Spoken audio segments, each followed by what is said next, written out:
High in the frozen mountains of Japan, a young Takezo was drowning in fear. His hand shook, his mind screamed, "Surrender," and he obeyed every time. He was a slave to his own comfort, but then he realized a terrifying truth. He was not his mind. He was its master. He stopped asking for permission and started giving commands. He forged his soul like red-hot iron, forcing his mind to become a silent, obedient machine. 60 duels, 0 defeats. Not because of luck, but because his mind finally learned to obey. Your internal war ends today. It's time to stop negotiating and start commanding. Chapter 1. The Birth of the Shadow Master. In the year 1597, young Takezo, the boy the world would later know as Miyamoto Musashi, stood alone in the frozen mountains of Mimasaka. At only 13 years old, he did not face soldiers. He faced something far more dangerous, the deafening noise inside his own head. The cold felt like knives cutting through his skin. His mind, desperate, screamed endless orders. "Find shelter! Light a fire! Give up now or you will die!" For years, Takezo was a slave to these voices. He obeyed every impulse of fear, every desire for comfort, believing that he was those thoughts. But that night, something changed. In a moment of absolute silence, Takezo realized a terrifying truth. He could observe his mind screaming, as if he were watching a wild horse trying to throw its rider. If he could observe the mind, then he was not the mind. He was the master. The mind was merely the servant. This was the birth of Kokoro no Shihai, the mastery of the mind-heart. Takezo understood that his mind wasn't broken. It had simply never been trained to obey. He stopped asking his body for permission to continue. He established a new law. The spirit is the general who commands, and the mind is the soldier who executes without question. In that instant, he gave his first real command. He didn't ask his legs to stop shaking. He commanded them to be like pillars of stone. The mind tried to resist, sending waves of pain and doubt. But Takezo did not negotiate. He forced the silence. There, in the dark, he stopped being a frightened boy and became the foundation of an unshakable war machine. A mind without training is a weapon pointed at yourself. Are you done being a slave to your own thoughts? Subscribe now to join the society and turn your mind into a tool of power. If you are ready to take absolute command, comment, "I am the master" below and hit the like button. It's time for the Forge. Chapter 2 begins now. Chapter 2. The Hammer and the Forge. Takezo's realization in the mountains was only the beginning. He now knew he was the master, but his servant, his mind, was still lazy, rebellious, and addicted to comfort. He realized that the mind is like a katana blade. If it is not heated in the fire and hammered with violence, it remains a useless and brittle piece of iron. He decided he would not return to the village until his mind obeyed him as fast as an eye blinks at the sight of light. Takezo sought out the coldest waterfall in the region. The sound of the water crashing against the rocks was like the roar of a beast. His mind, sensing danger, immediately began to negotiate. "Do not go in there today. You are tired. Tomorrow the sun will be stronger. You will get sick." In the past, Takezo would have listened. He would have gone home and hidden under the covers. But the new Takezo smiled. He understood the mistake he was making before. He was trying to give commands that were too big for a mind that was still weak. It was like asking a baby to carry a tree trunk. So, he began with small command training. First, he did not dive into the freezing water. He simply sat on the bank and ordered his mind to be silent for only 60 breaths. The mind fought back. It tried to think of food, regrets, and fear. But Takezo held the command. Every time his mind wandered, he brought it back with the strength of a general. When the 60 breaths ended, he felt his first real victory. He had won a 1-minute battle. The next day, he went further. He stepped into the water up to his knees and commanded, "Do not shiver for 5 minutes." The cold was unbearable, but the command was absolute. He was forging resistance. He discovered that with every successful obedience, the muscle of his will grew thicker. His mind, realizing that negotiations no longer worked, began to give up the fight. Weeks passed. Takizo now carried heavy stones up the mountain under the scorching sun. When sweat stung his eyes and his lungs begged for air, his mind tried one last rebellion. "Stop. It is enough. You have already proven you are strong." Takizo responded with 10 more steps. He was teaching his consciousness that effort was not something to be avoided, but the fire necessary for its hardening. He was not just getting physically stronger, he was changing the structure of his soul. He was creating a code of obedience. He learned that every time you say you are going to do something and you don't do it, you are training your mind to disobey you. But every time you keep your word, even in the small things, you become an unstoppable force. Takizo was no longer the boy who hid from fate. He was now the blacksmith and the sword. He had understood the secret of Tan. Discipline is not a gift you receive, it is a muscle you build through the brutal repetition of what is difficult. The servant was finally beginning to respect the master. The machine was being forged. Chapter 3. The Path of No Return. Takizo was now a young man with a hardened body and a resilient mind. He could endure cold and fatigue, but he soon discovered a new trap: the betrayal of silence. His mind, realizing it could no longer win through brute force, began to use cunning. It no longer screamed for him to stop, it whispered escape routes. "You trained well today. You can rest a little longer tomorrow.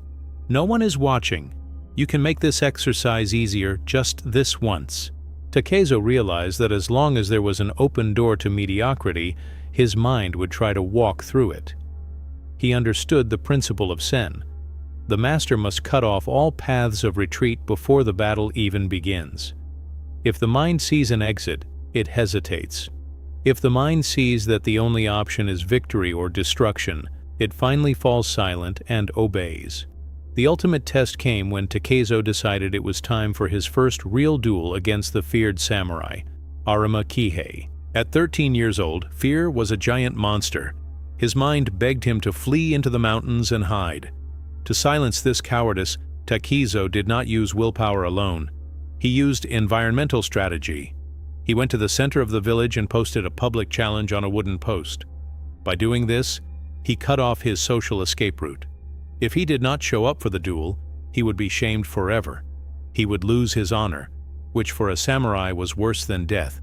By putting his reputation at risk before everyone, he made his mind's disobedience more painful than the combat itself. But he went further.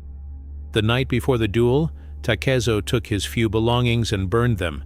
He burned the letters of his old life and the clothes that reminded him of the frightened boy. He destroyed any bridge that could lead him back to comfort. His mind, now trapped in a corner with nowhere to run and nothing to protect, stopped fighting him. Modern science explains what Takizo felt intuitively. Environmental design is more powerful than willpower. The human mind constantly calculates effort. When the path to quitting is blocked by walls of shame or physical impossibility, the mind stops wasting energy negotiating and focuses all its strength on executing the command. On the day of the duel, Takizo walked toward Kihei with a terrifying calm. His mind no longer tried to escape because there was nowhere to go. He had removed the option of failure. He was no longer fighting himself, he was unified. He learned that the secret to unbreakable discipline is not having more courage, but removing the possibility of cowardice. He defeated Kihei with a wooden staff, shocking everyone. But the real victory was not against the opponent, it was the victory over his own hesitation. By applying Sen, Takizo proved that the general not only commands the soldier, but also prepares the battlefield so that defeat is physically impossible. The machine was now armed and locked onto its objective. Escape was no longer an option. Chapter 4. The Biological Code of the Machine. Miyamoto Musashi did not possess microscopes or brain scanners, but he mapped the architecture of the human mind with a precision that modern science has only recently confirmed. He knew that the battle for discipline does not happen in the air, but within the tissues and electrical impulses of our brain. For the Discipline Code Society, understanding this biology is the final step in stopping being human and becoming the machine. Neuroscience from Stanford explains that what Musashi called master and servant is, in fact, a war between two areas of your brain. Your prefrontal cortex is the general. It is where your conscious decisions and long-term goals live. Your limbic system, on the other hand, is the rebel soldier, focused only on immediate pleasure and basic survival. In most people, this relationship is inverted. The rebel soldier generates the impulse for laziness, and the general uses his intelligence only to create excuses and obey that impulse. Musashi forced the inversion of this. He trained his general to command with absolute authority. Researchers from Harvard and Stanford discovered that self-control operates exactly like a muscle. When Musashi practiced small commands, like sitting motionless in the snow, he wasn't just being stubborn, he was strengthening the neural connections of his willpower. Every time you command your mind and it obeys, you reinforce a neural pathway. Each successful repetition makes the next command easier to execute. This is why Musashi's progressive training works. He never asked his mind to run a marathon before teaching it to walk with discipline. Science from MIT also revealed the secret behind Sokushin, Musashi's immediate obedience. They found that there is a window of hesitation. When you decide to act but take a few seconds to start, your brain creates a gap for decision reversal. It is in this small interval that laziness and doubt enter and override your command. Musashi closed this gap. By training the instant response, he prevented the limbic system from having time to protest. In the machine, the distance between decision and action is zero. Finally, Princeton University studied what Musashi called Ishin, the unified mind. The failure of most people comes from internal conflict. One part wants success, the other wants the couch. Science proves that when you establish a clear hierarchy of values, where growth is, by definition, more important than comfort, this conflict disappears. When your values are organized, self-control stops being an effort and becomes a natural response. You are not just fighting thoughts, you are rewiring your brain. Musashi proved that mental disobedience is not a factory defect. It is simply a lack of training. Each time you reinforce a command today, you are building the physical structure of the man you will be tomorrow. Science confirms what the samurai already knew. The transformation is absolute, it is biological, and it is within your reach. Stop negotiating. Start commanding. Become the machine. Chapter 5. The Modern Samurai and the Digital War. Miyamoto Musashi said that the way of the warrior is the same in every age. Today, you do not face steel blades, but you face something that kills your potential silently, the algorithm of comfort. Your smartphone is the new wild horse trying to throw you off. To apply Musashi's code today, you must stop treating your lack of focus as a mistake and start treating it as training in disobedience. The first practical application is small command training. 10. Stop trying to change your entire life in one day. Start with 5-minute focus sessions. Command your mind. We will work on this specific task for 5 minutes without interruption. When your mind begs to check social media, you do not negotiate. You hold the command. By winning this 5-minute battle, you are training the muscle of obedience for greater challenges. The second tool is cutting the escape routes. Sen. Your willpower is limited, so do not rely on it. Change your battlefield instead. If you want to focus on work, put your phone in another room. If you want to stop eating sugar, do not have it in your house. When your mind looks for an escape route and finds a wall of physical impossibility, it will be forced to obey the original command. Your environmental design must be as merciless as Musashi's challenge post. The third is immediate obedience, Sokushin. Your greatest enemy today is the snooze button on your alarm clock. When the alarm goes off and you decide to stay in bed for 5 more minutes, you are training your mind to ignore you. Apply the 3-second rule. The alarm sounds, you count 1, 2, 3, and your feet touch the floor. No negotiation, no buffer. Close the window of hesitation, and disobedience will have no room to enter. Finally, establish your hierarchy of values, Ishin. In the Discipline Code Society, We do not choose what is easy, we choose what makes us grow. When the impulse for comfort arises, answer with your law. Long-term growth is more important than momentary pleasure. You do not need more motivation, you need a trained mind.